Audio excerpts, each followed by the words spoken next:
The Beatles were having their worst tour night. Then one improvised jam woke the entire arena. August 23, 1966. Cincinnati Gardens, Ohio. The Beatles were dying on stage. Not metaphorically. Literally dying. The sound system had failed twice already. The heat was unbearable, over 100 degrees inside the arena, and the crowd of 14,000 wasn't screaming with joy. They were screaming with frustration. This was supposed to be one of the triumphant stops on their final American tour. Instead, it was turning into a disaster. John Lennon's guitar kept going out of tune from the heat.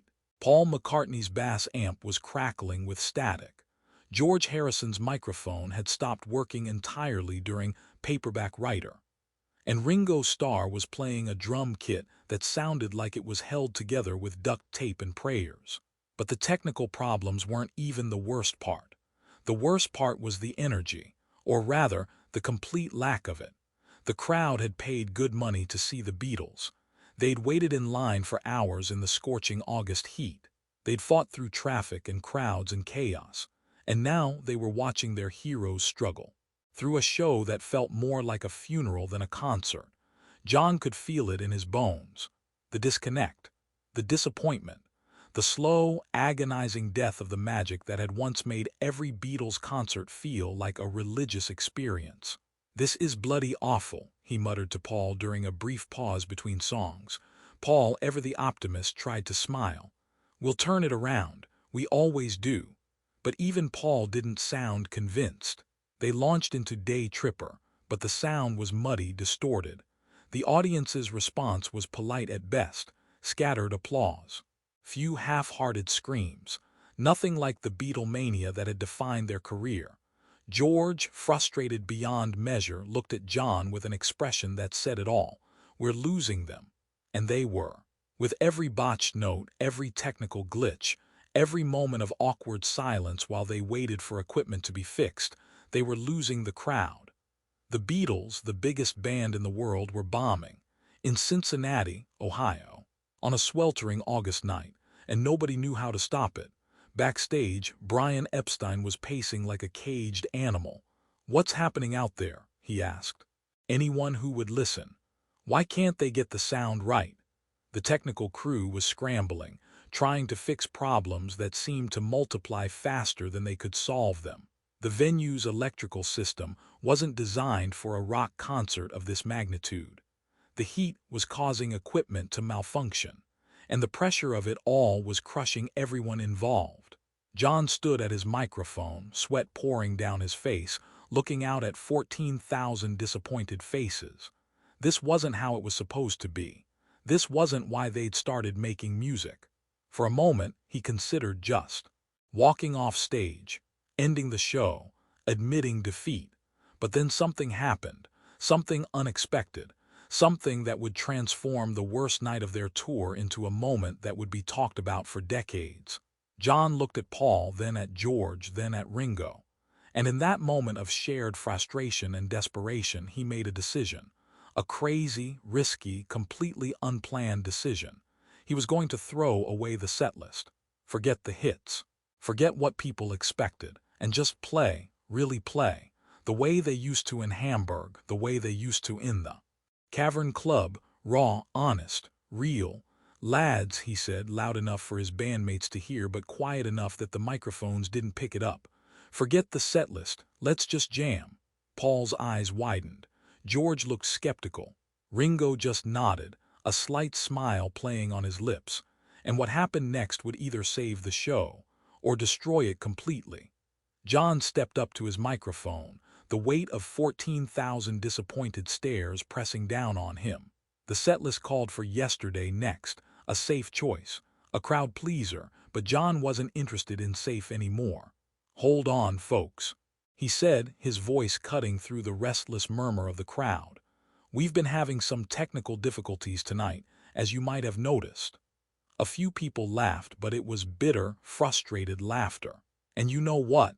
John continued, his tone shifting from apologetic to defiant. "We're tired of fighting with this equipment, so we're going to do something different." Paul looked at him, confused. This wasn't part of any plan they'd discussed. "We're going to forget about all the songs you came here to hear," John announced. The crowd's murmur grew louder. Was this a joke? "Instead," John said, a mischievous grin spreading across his face, "we're going to play something we've never played before. Something we're making up right now. Hey, before we continue with this incredible story, I need to give you an important warning. Many subscribers have reported that YouTube has removed their subscriptions without notice. Just take a quick look at the red button below to make sure you're still subscribed to the channel. I don't want you to miss any of the exclusive content that's coming up. And while you're there, leave that powerful like that helps me a lot with the algorithm. Oh, and tell me in the comments, which city are you watching from? I love getting to know every amazing person who is part of this community. Your participation makes all the difference. Let's interact." The audience went quiet. This was unprecedented. The Beatles didn't improvise, they played their hits. That's what you paid for. But John was already counting off. 1, 2, 3, 4. And then chaos. Beautiful, glorious chaos. John started with a simple blues riff. Something raw and dirty that had nothing to do with the polished Beatles sound. Paul, after a moment of hesitation, jumped in with a walking bass line that rumbled through the arena like thunder. George, realizing what was happening, began adding slide guitar licks that were pure rock and roll, nothing like the careful arrangements they usually played. And Ringo, freed from the constraints of playing the same songs the same way every night, unleashed a drum pattern that was wild, unpredictable, alive. The sound that filled Cincinnati Gardens was unlike anything the Beatles had ever created on stage. It was rough, unpolished, dangerous. It was everything their recent concerts hadn't been. And the crowd woke up. Suddenly, people who had been sitting down stood up. People who had been complaining about the sound quality stopped caring, because what they were hearing wasn't a rehearsed performance. It was four musicians at the peak of their powers, creating something new in real time. John started singing, making up lyrics on the spot. "Well, we came to Cincinnati, but the sound went wrong." The audience laughed, genuinely this time. "But we're gonna play anyway, gonna play all night long." Paul joined in on harmony, improvising his own lines. "Heat is rising, the amps are dying, but we don't care." George added his voice to the mix.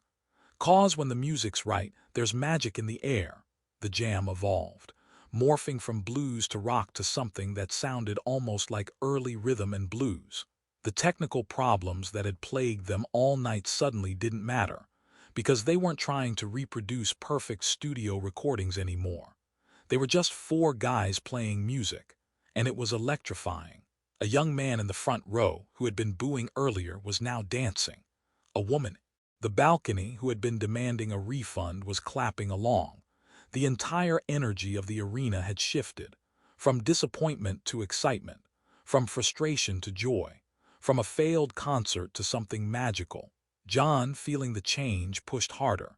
He started incorporating bits of old rock and roll songs into the jam. A line from Chuck Berry here, a riff from Little Richard there. Paul caught on immediately, adding his own references to early rock pioneers. George, grinning now, began quoting blues legends in his guitar work. And Ringo just kept the beat going, solid and driving, the foundation for all the chaos happening around him. The jam went on for nearly 15 minutes. 15 minutes of pure, unfiltered creativity. 15 minutes of the Beatles being the Beatles, not the polished pop stars the world expected, but the rock and roll band they'd always been at heart. When they finally brought the jam to a close, with a thunderous final chord that seemed to shake the entire building, the arena erupted.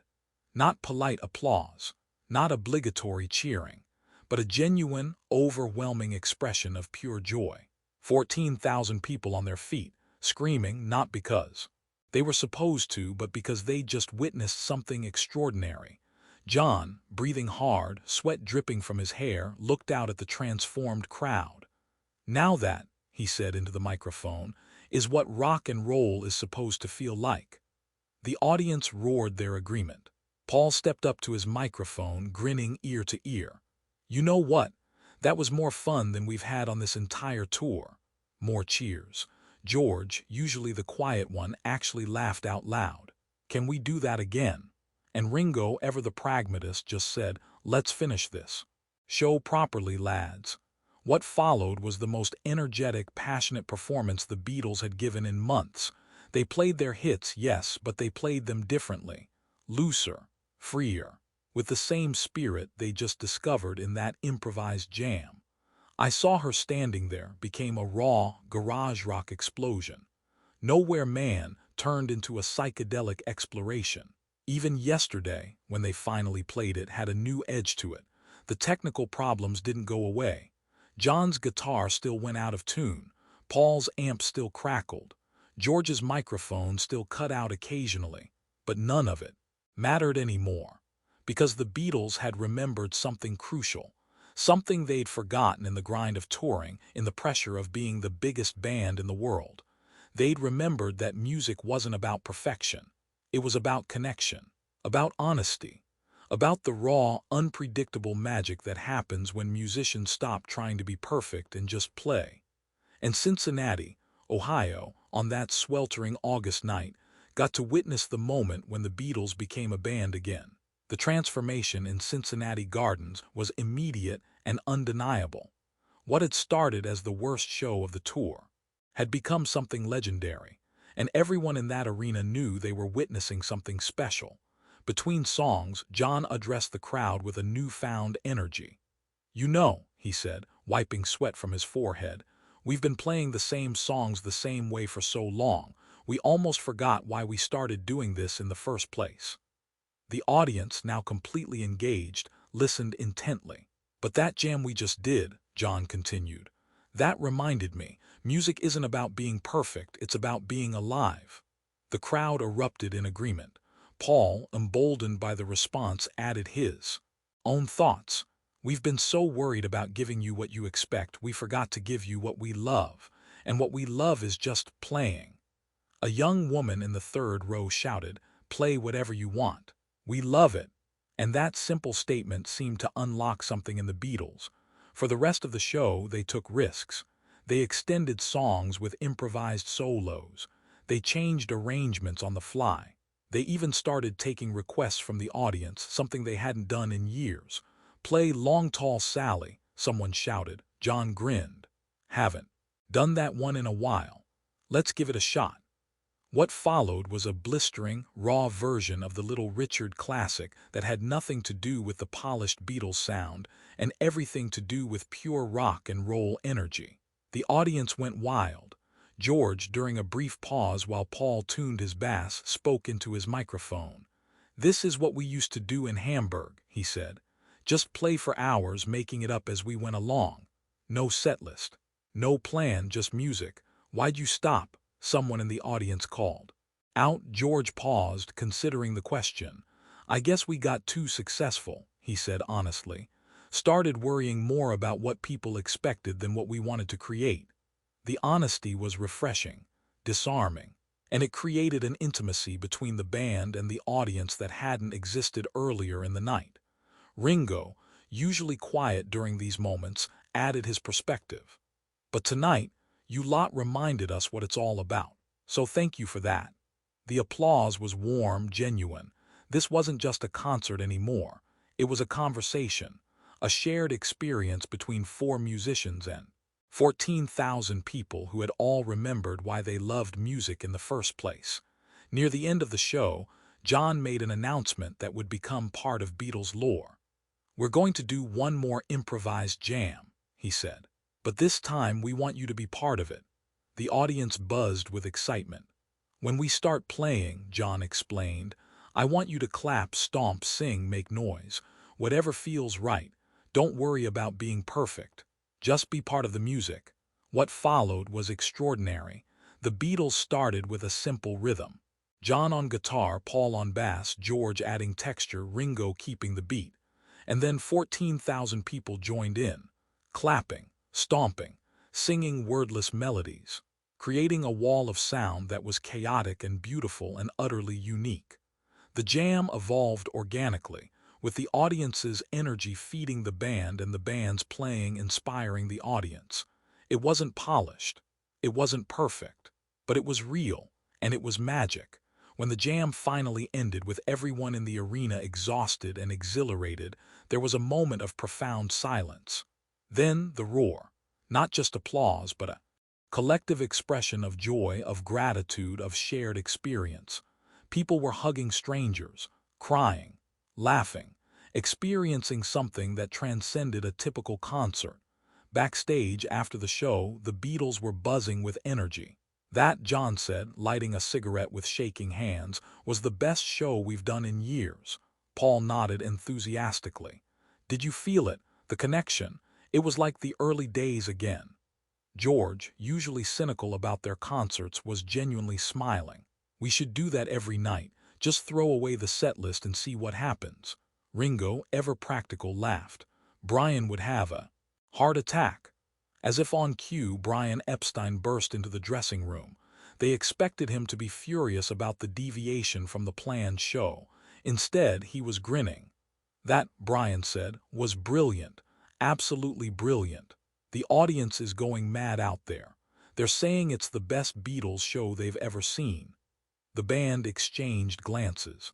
They'd turned disaster into triumph, not by trying harder to be perfect, but by letting go of perfection entirely. The story of the Cincinnati show spread quickly. Fans who'd been there couldn't stop talking about it. Bootleg recordings started, circulating, treasured for their raw, unpolished energy.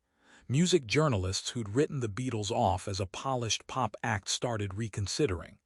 The Beatles proved tonight that beneath the suits and the screaming fans, they're still a rock and roll band, one reviewer wrote. Other musicians took notice too. The improvised jam became legendary in rock circles. It inspired countless bands to take risks, to improvise, to remember that music was about more than just reproducing studio recordings. For the Beatles themselves, Cincinnati was a turning point. It reminded them why they'd fallen in love with music in the first place, and it planted seeds that would bloom in their later, more experimental work. The willingness to take risks, to improvise, to trust their instincts over commercial expectations.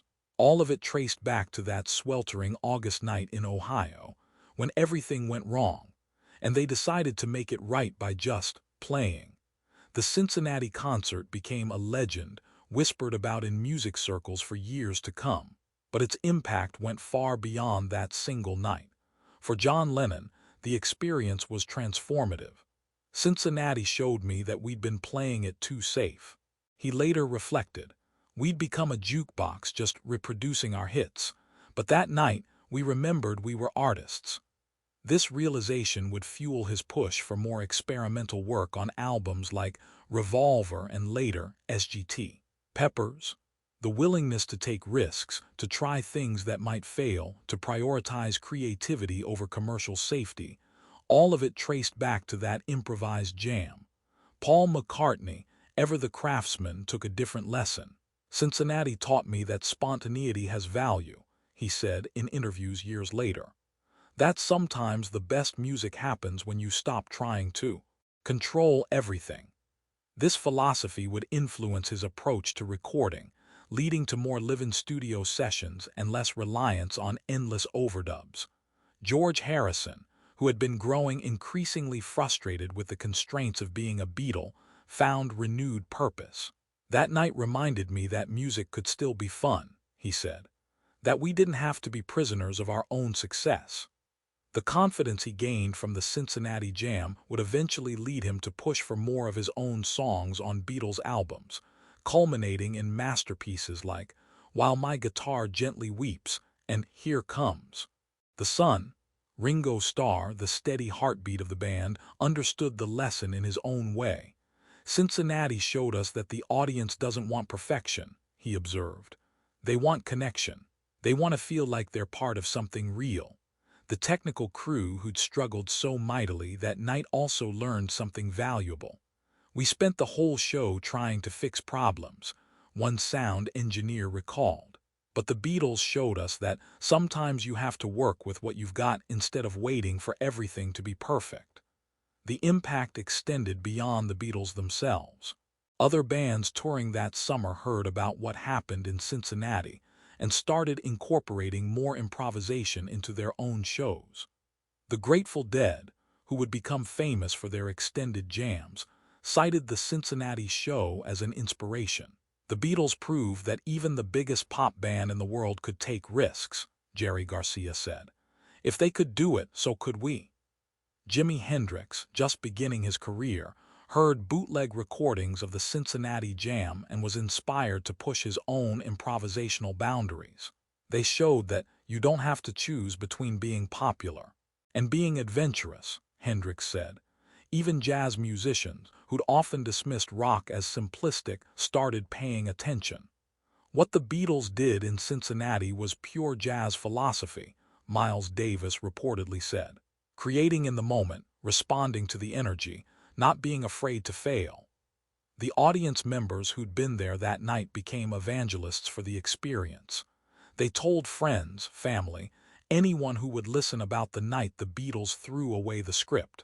I've been to hundreds of concerts, one attendee said years later, but Cincinnati was different. It wasn't just entertainment, it was communion.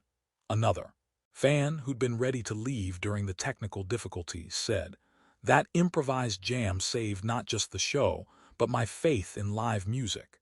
It reminded me that the best moments are often unplanned." The bootleg recordings of the Cincinnati show became some of the most sought-after Beatles material.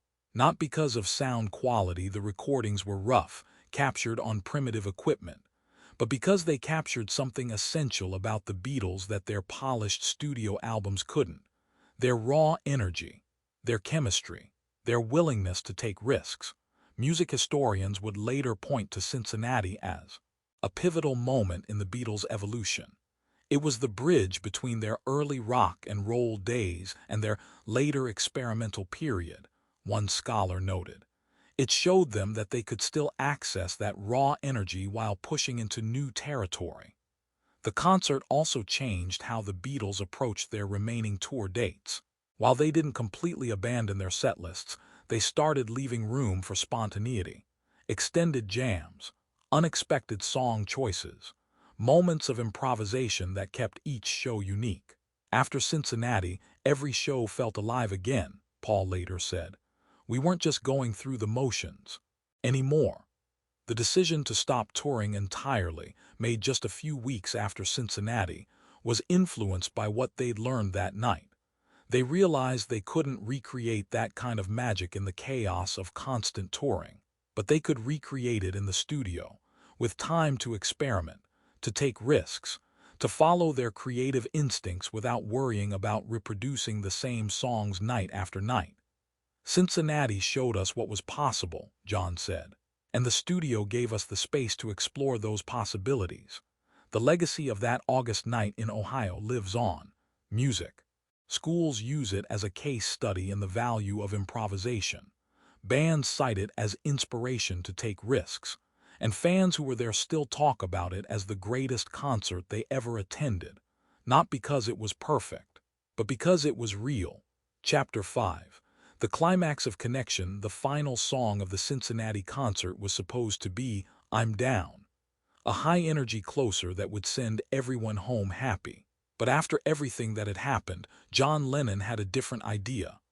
"One more," he said into the microphone, even though they'd already played their encore. The crowd, expecting the show to end, erupted in cheers. "We've done something special tonight," John continued, his voice hoarse from singing but filled with emotion.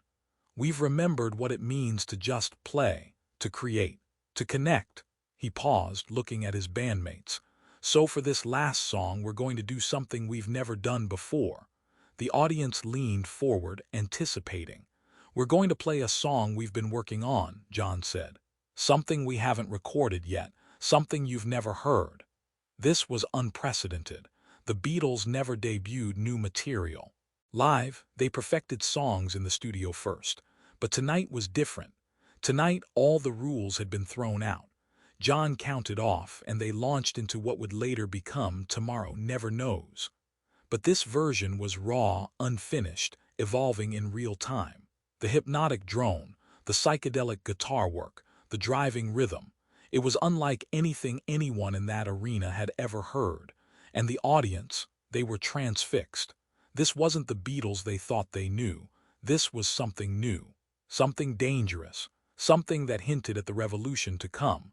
As the song built to its climax, something magical happened. The entire arena seemed to pulse with the rhythm. 14,000 people, moving as one, connected by the raw power of music being created in the moment. The technical problems that had plagued them all night, forgotten, the heat, irrelevant, the disappointment from earlier, transformed into exhilaration. When the final note faded, there was a moment of stunned silence. Then chaos. People weren't just applauding. They were screaming, crying, laughing, experiencing a collective catharsis. John, Paul, George, and Ringo stood on stage, looking at each other with expressions of wonder. They'd done it. They'd turned the worst night of the tour into something transcendent, not by trying harder to be perfect, but by letting go of perfection entirely. "Thank you, Cincinnati," John said, his voice breaking with emotion. "You reminded us why we do this. You reminded us what music is supposed to be." The applause continued, wave after wave of genuine appreciation. Paul stepped up to his microphone. "We came here tonight to give you a show," he said, "but you gave us something more important. You gave us our passion back." George, usually reserved, added, his voice, "This is what music should be, not polished, not perfect, just real." And Ringo, ever the heart of the band, simply said, "We love you, Cincinnati." As they left the stage, the crowd continued to cheer. But it was different now. Not the mechanical screaming of Beatlemania, but genuine, heartfelt appreciation for what they'd all shared. Backstage, the band was exhausted but exhilarated. "That," John said, collapsing into a chair, "is why we started making music." Paul nodded, too emotional to speak. George was grinning, a rare, genuine smile, and Ringo just shook his head in wonder. "We should have been doing this all along," he said. Brian Epstein, watching from the wings, understood that something had fundamentally changed. The Beatles weren't just a pop band anymore. They were artists, and Cincinnati had been their declaration of independence. The climax of the Cincinnati concert wasn't a musical moment. It was a human moment. A moment when 4 musicians and 14,000 fans remembered what it meant to be truly present, to let go of expectations, to embrace imperfection, to create something together that none of them could have created alone. And in that moment, the Beatles became more than just a band. They became a movement, a reminder that the best art comes not from perfection, but from authenticity, not from control, but from surrender, not from playing it safe, but from taking risks. Cincinnati was the night the Beatles stopped being prisoners of their own success and became the artists they were always meant to be. The weeks following the Cincinnati concert were unlike anything the Beatles had experienced. Letters poured in from fans who'd been there, describing it as a religious experience. "I've seen the Beatles 3 times," one letter read, "but Cincinnati was different. You weren't just performing, you were sharing yourselves with us." Another wrote, "I came expecting to hear the songs I knew. Instead, you showed me what music could be." John read these letters obsessively. "This is what I've been searching for," he told the others. "Proof that people want substance, not just spectacle." The experience profoundly influenced their approach to recording. Revolver, which they began working on shortly after the tour ended, was a direct result of what they'd learned in Cincinnati. The willingness to experiment, to take risks, to trust their instincts over commercial expectations. Songs like "Tomorrow Never Knows" and She Said" carried the spirit of that improvised jam. Raw, adventurous, uncompromising. Paul, inspired by the audience's response to their spontaneity, pushed for more live-in studio recordings. "If we can create magic improvising on stage," he reasoned, "we can do it in the studio too." This philosophy would lead to some of their most innovative work. George, emboldened by Cincinnati, started demanding more space for his own compositions. "That night showed me that people respond to honesty," he said. So I'm going to be honest in my songwriting. The confidence he gained would eventually produce masterpieces like While My Guitar Gently Weeps. Ringo understood the lesson differently. Cincinnati taught me that mistakes can be beautiful, he said. That perfection isn't always what people want.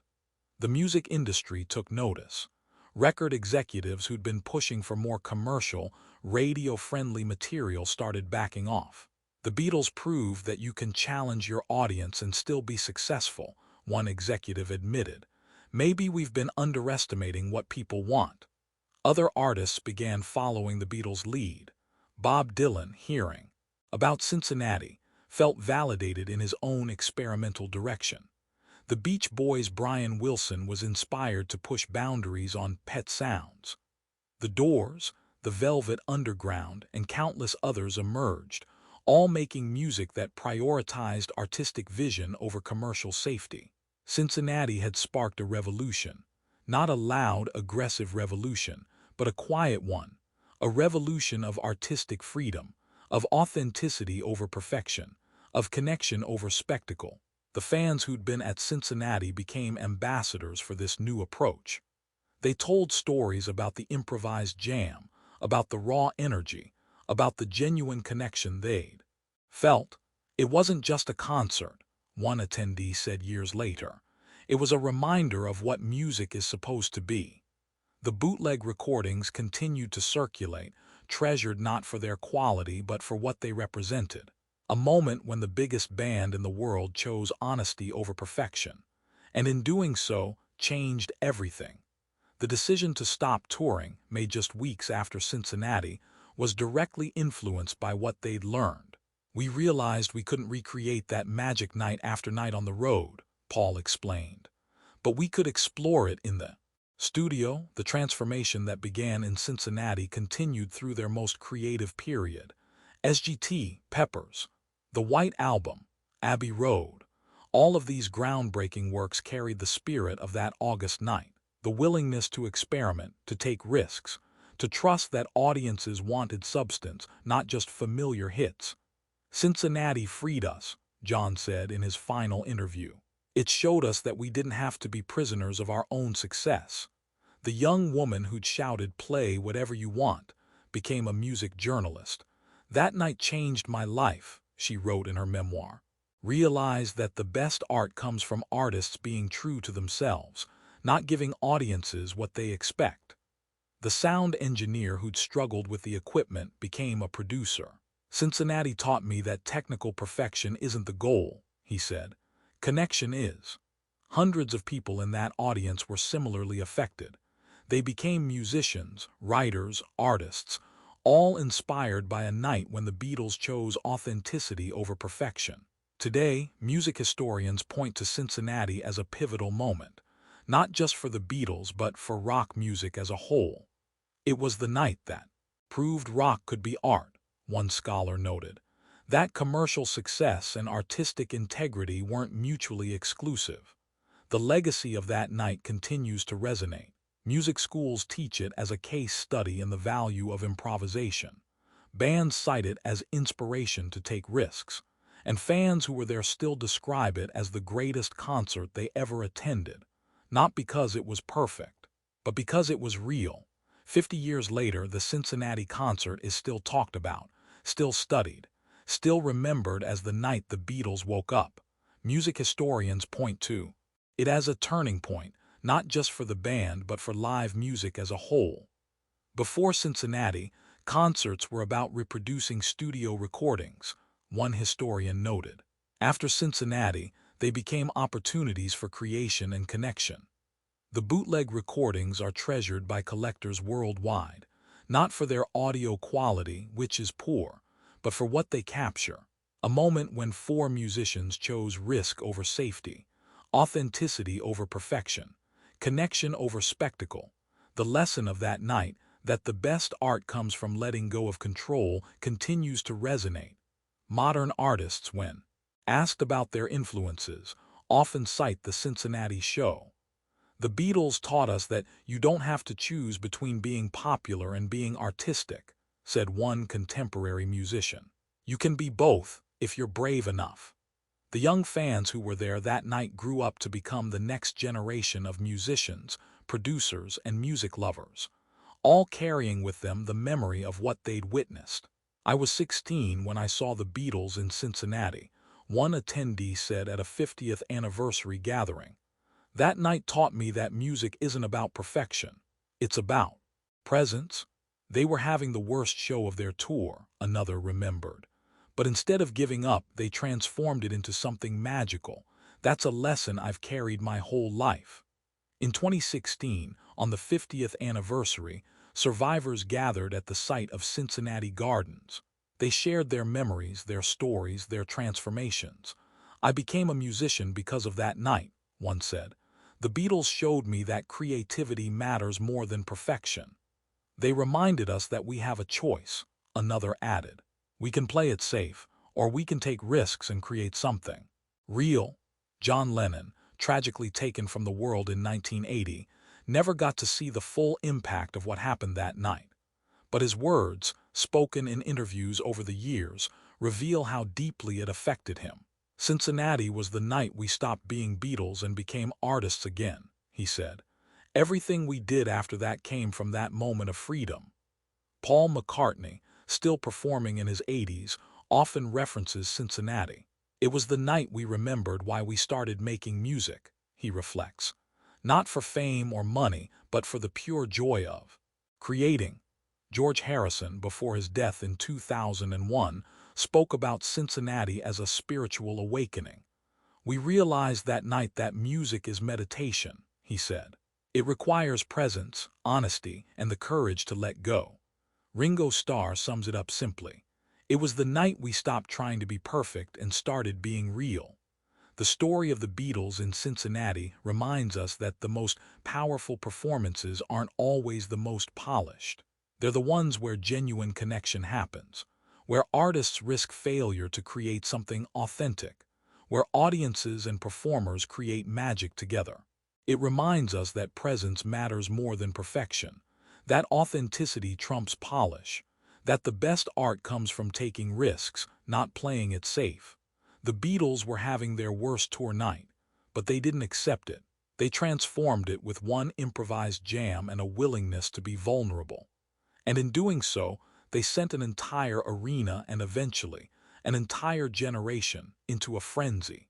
Not a frenzy of screaming and hysteria, but a frenzy of presence, of engagement, of genuine human connection.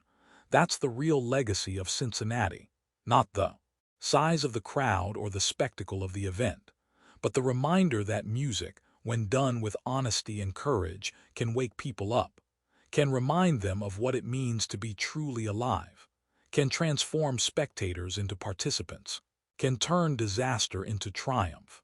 And that lesson, learned on a sweltering August night in 1966, continues to echo through the decades. A reminder that the most powerful moments in music and in life happen when we choose to be fully present, when we embrace imperfection, when we remember that connection isn't something that happens to us. It's something we create together. If this incredible story of transformation and artistic courage moved you, make sure to subscribe and hit that thumbs up button. Share this video with someone who needs to hear about the power of choosing authenticity over perfection. What moment in your life required you to let go of control and just trust the process? Let us know in the comments. And don't forget to ring that notification bell for more amazing true stories about the moments that remind us what it means to be truly alive.